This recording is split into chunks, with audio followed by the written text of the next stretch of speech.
The next morning, in the witch's building, Lorca woke up while yawning and rubbing her eyes. Her head still throbbed from all that drinking last night, which she said was all thanks to the great chieftain, who had generously handed out post-war rewards to everyone. She got dressed and gave her cheeks a few light slaps, reminding herself she couldn't afford to slack off, because otherwise, her skills would get rusty if she didn't stay disciplined. With a small fist raised in determination, she decided to head to the third border town to spar with the other witches. As she exited her room, she saw a piece of paper sticking out from under the door, picking it up only to find it's a letter from her father. He started off by asking how she was doing in Neverwinter and whether anyone was giving her trouble. Lorca couldn't help but mumble that no one would dare, but the thought still made her smile. Her father still treated her like a little kid. He went on to say that as the third princess of their clan, it was unthinkable for anyone to bully her. But more importantly, he was curious about how much she had improved in her skills. That part made Lorca blush. She was part of the war against demons recently but barely made an impact. The only thing she managed was getting herself covered in dirt thanks to some strange stone pillar.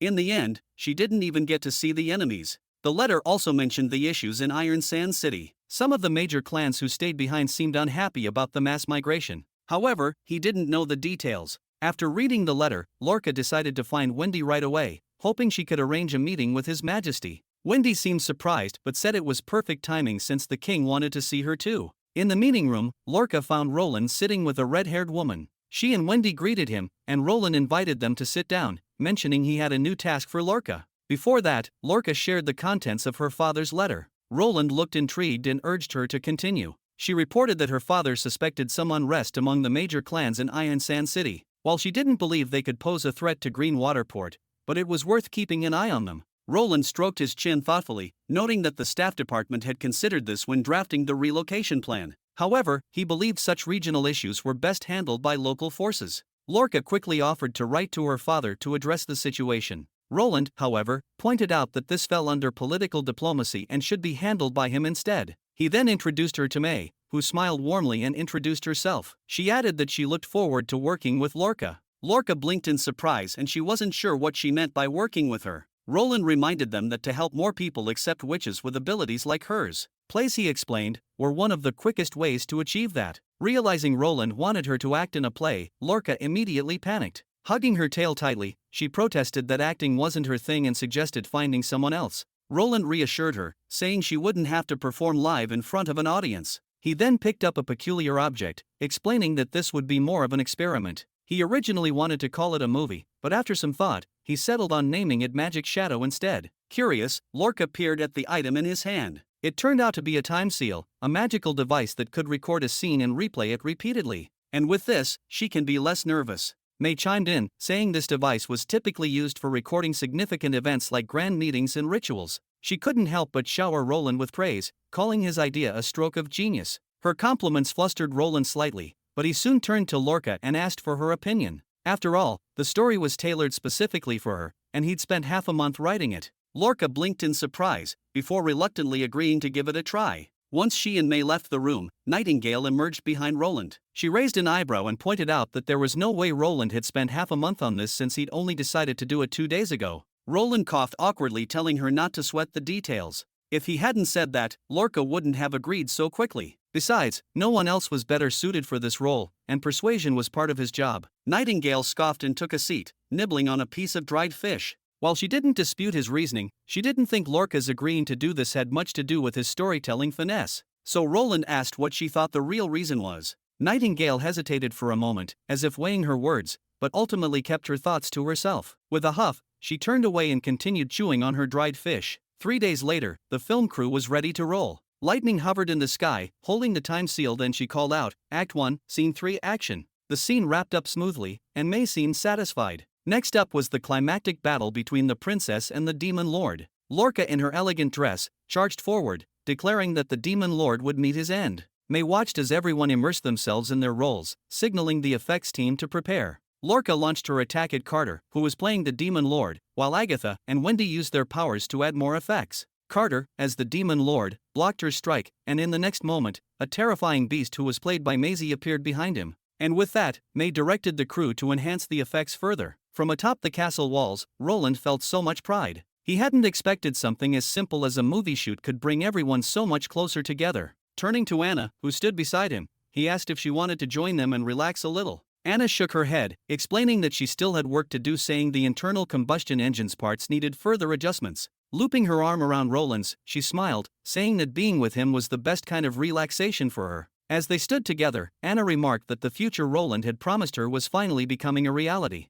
Roland gently corrected her, saying there was still one part left to fulfill. Anna assumed he was referring to uniting the other Grey Castle territories and reassured him that those cities wouldn't take long to bring under control. But he shook his head, saying that wasn't what he meant. Looking into her eyes, he then said, "I still need to ascend the throne and marry you as my queen." The next day, Barav stormed into Roland's study, sweating profusely and urging him to reconsider. Roland, sipping his drink leisurely, asked if he was referring to the coronation. Barav, flustered, clarified that he was talking about Roland's plan to publicly announce his intention to marry a witch as his queen. Roland wasn't surprised by the reaction and calmly tapped the table, inviting Barav to explain his concerns. Barav pointed out the matter of succession, emphasizing that it was no secret that witches couldn't bear children. If something happened to Roland, the lack of an heir would lead to unrest among the nobles and anxiety among the citizens. Roland listened with a smile and encouraged Barav to continue. So he clarified that he wasn't opposed to Roland being with Anna, and he respected Anna very much, but he suggested marrying a noblewoman to appease the aristocracy.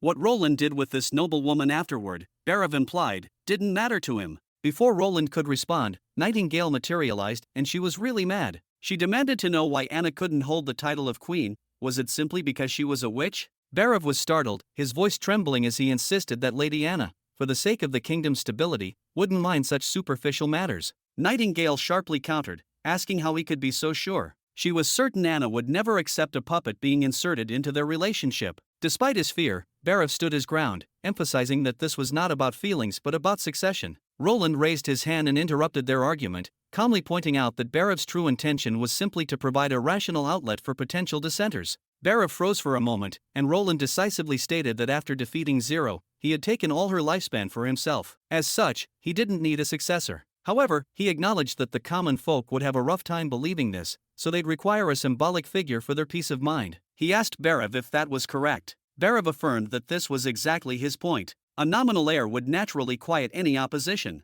Roland then proposed a simpler solution. During the battles of Hermes, he discovered Gerald Wimbledon and fathered a child with a tavern maid. This surprised Barav and he started walking back and forth. He hadn't heard about this before but quickly realized the child, while technically a bastard, could be elevated to a higher status. Controlling the mother would also be far easier than dealing with nobility. And he had already begun formulating a plan. Smiling, Roland instructed Barav to draft a detailed proposal, including arrangements for his coronation, and present it to him once ready. After Barav bowed and left, Roland turned to Nightingale, surprised at how she defended Anna. Nightingale apologized, admitting she simply couldn't hold back. Roland stroked his chin. However, before he could finish, Nightingale cut him off, rolling her eyes, asked if he thought she would wallow in sorrow and heartbreak. But honestly, she even thought he should have brought this up much sooner, though if it hadn't been for Anna, she wouldn't have stepped aside so easily. Roland suddenly recalled Nightingale's attitude when she returned after mysteriously disappearing for 2 days. The relief on her face then likely stemmed from some kind of agreement she had reached with Anna. While his curiosity burned, but sometimes it's not always a good idea to pry into everything. Meanwhile, on the other side of the Grey Castle, a woman carrying a bag of bread strolled down a quiet street. As she approached her home, she noticed a cluster of footprints near her door. She began panicking and thought maybe her secret had been exposed. Rushing back, she saw soldiers standing by her house. Recognizing the emblem on their uniforms, she panicked, dropping the bread as she bolted inside. Just then, she tripped over and fell onto the floor. Looking up, she saw a woman sitting by the baby's cradle, with a maid standing nearby. The woman introduced herself as Edith, confident she would recognize her name. The panicked woman quickly bowed, nervously asking why she was there. Edith gestured toward the door, and the maid calmly locked it. The mother immediately realized they had uncovered her child's secret. Even the nanny she had hired turned out to be a plant from the Kant family. Edith wasted no time. She explained that the king had sent her to bring the Wimbledon bloodline back to Neverwinter. Hearing this, the woman went pale and asked if they planned to execute her child in secret. Edith shook her head, lifting the cloth covering the child slightly, then said if the goal were simply to make the child disappear, they wouldn't have gone to such lengths. She clarified that His Majesty needed a plausible distraction for the public, which was why the child was necessary. The woman, confused, asked what she meant. Edith explained that their king had decided to marry a witch, and the child was meant to pacify any dissent by serving as a convenient public heir. Hearing this, the woman stood abruptly, summoning all her courage to say she couldn't believe it. Perhaps the king had such intentions now, but what about the future? She feared for her child Shiloh. Edith finally knew the boy's name for the first time. She shook her head and told the woman she didn't seem to understand her position. Stepping closer, Edith explained that she had only two options: either take a sum of money and flee far away, or go to Neverwinter with her child. However, if she chose the second option, she couldn't appear as Shiloh's mother but would instead take the role of a servant from a noble family. The woman understood that this was already a generous offer from the king but hesitated. She asked who would take care of Shiloh in her place. Edith replied saying nobody. The woman was shocked, only to see Edith's gentle expression as she explained the king was not as heartless as she might think. If she chose to go to Neverwinter,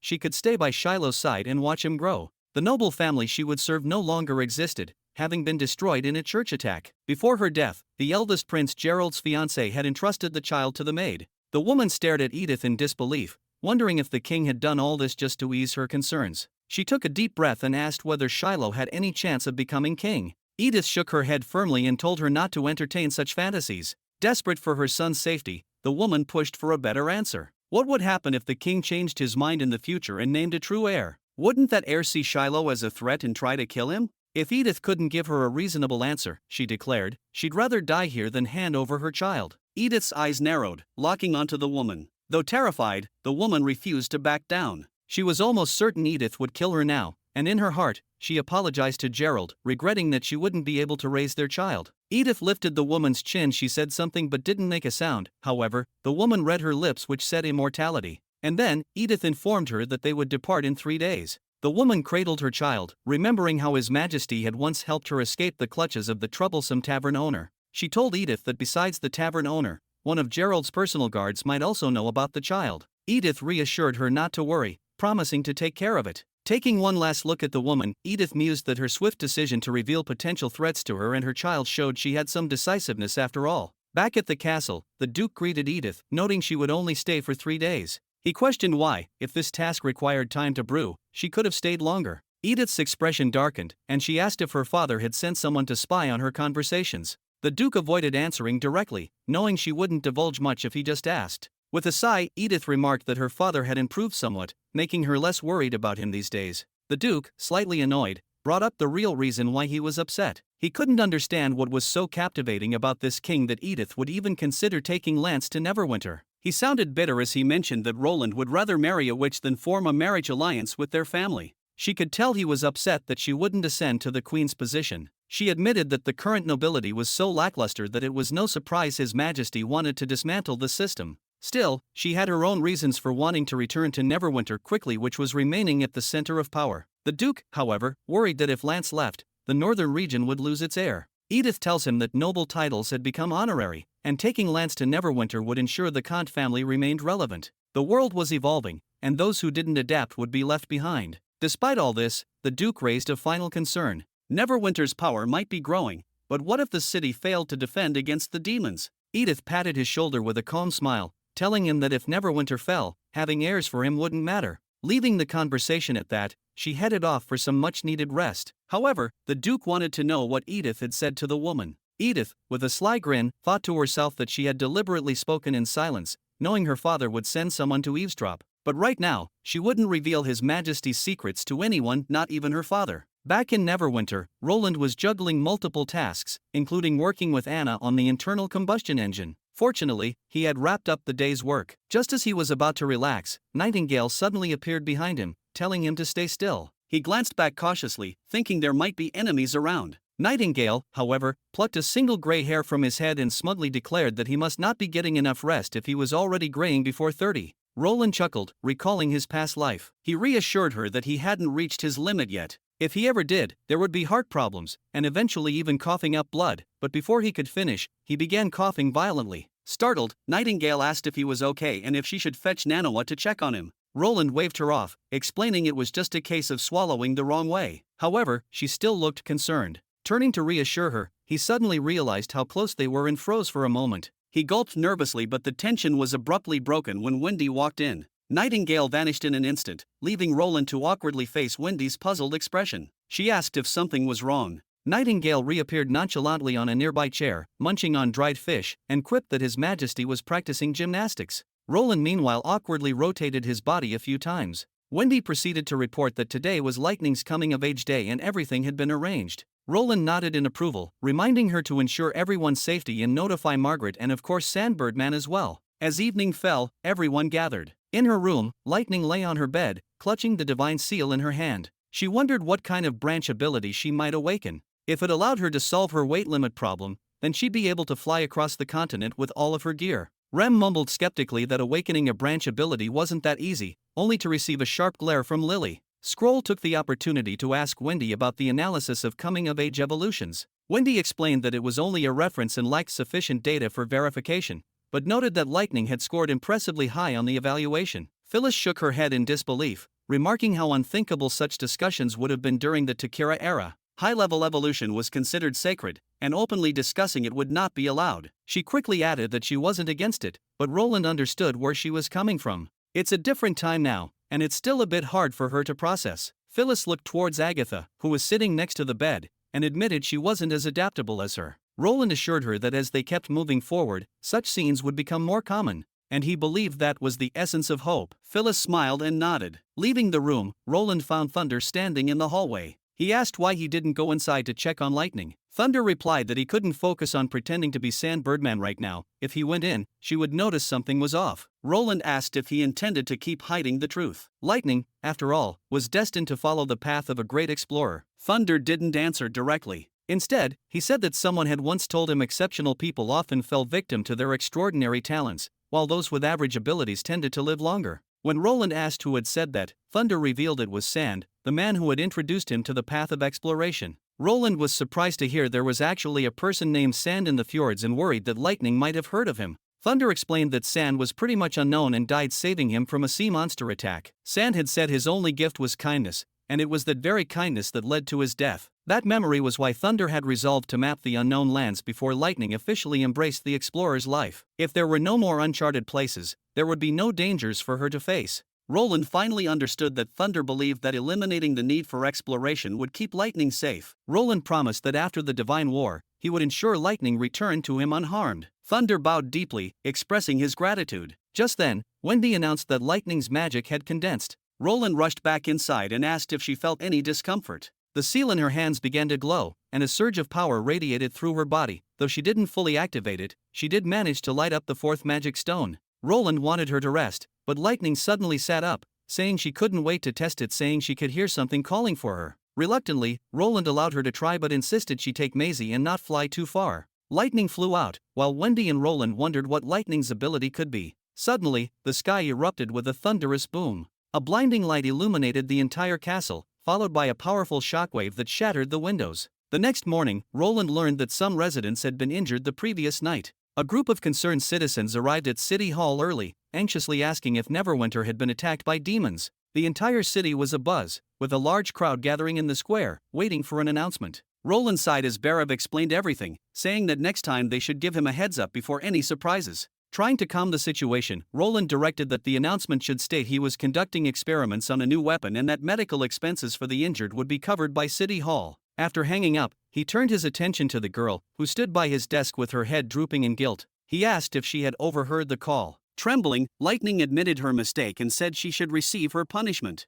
Roland then glanced at Maisie perched on her head, who awkwardly turned away, pretending it had nothing to do with her. The room fell into silence for a moment before Roland chuckled, saying Lightning couldn't have anticipated such an outcome. Thankfully, the injuries were minor, and the damages weren't too severe, and he had no plan to punish her. Lightning, overjoyed, lunged toward Roland in gratitude. Roland, however, stopped her midair, reminding her she only lasted a few minutes while on her high-speed flight. It turned out Lightning had been testing her limits with the new ability, but her magic quickly ran out, causing her to pass out and plummet. Agatha and Wendy joined the conversation, jotting down observations and asking Lightning questions. Roland inquired about her new branch ability and whether there were any records of it in the Federation era. Agatha speculated it might be magic resonance, a branch ability often appearing in witches whose primary abilities carried inherent risks to their own bodies. Lightning excitedly asked if her magic could continue growing through practice, with no ceiling to her potential. Just thinking about pushing her limits thrilled her. Wendy chuckled and reminded her not to speed up suddenly over the castle next time and to save her magic as they still needed to conduct some tests.